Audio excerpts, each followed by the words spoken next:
Hey everyone, so we are now on 1.5 part B. So we finished 1.5A. Should have been on Thursday if you're watching these in the correct order. If you're ahead, then you're ahead. But 1.5B are even or odd functions. So we have an even function. Even functions are symmetrical over the y-axis. And analytically, it has the property that if I replace x with negative x, I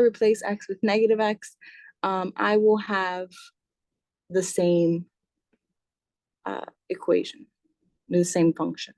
So a good example, as I've been doing all the time, is a parabola. Parabola is an even function.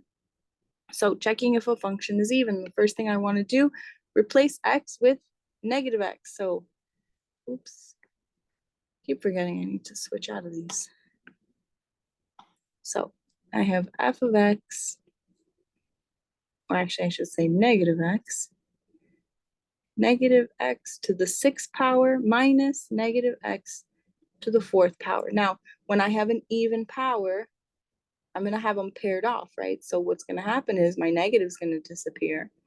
So it would just be x to the 6 minus, and again, even exponent, so x to the 4th. So because, I should have changed colors. Step 2 should have been to simplify, which is what I did. And then step 3 is to compare. And because the f of x is equal to f of negative x, this is an even function, okay? Similarly, we have the odd function, which odd functions are symmetric over the origin, which remember the origin is at 0, 0.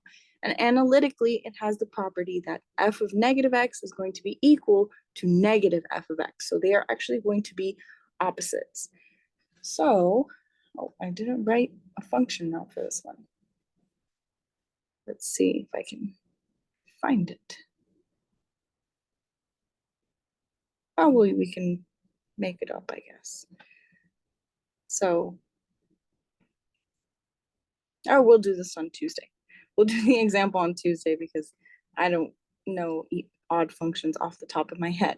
So the last thing to talk about in this section, I know we're probably glad this is so short, is a shortcut for simple polynomial forms. Let P be a polynomial of the form P of x is equal to an xn, where n is greater than or equal to 1 and an does not equal 0.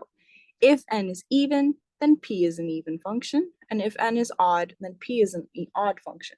But that only works if I have P of x is equal to 10x squared, or it equals 4x to the 5th, okay? It just has to be one term.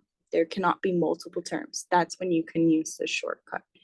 And with that, we are done with 1.5, and we will continue with 1.6 on Tuesday, and any questions that you might have had while I've been out. So I will see you all on Tuesday. Enjoy your weekend.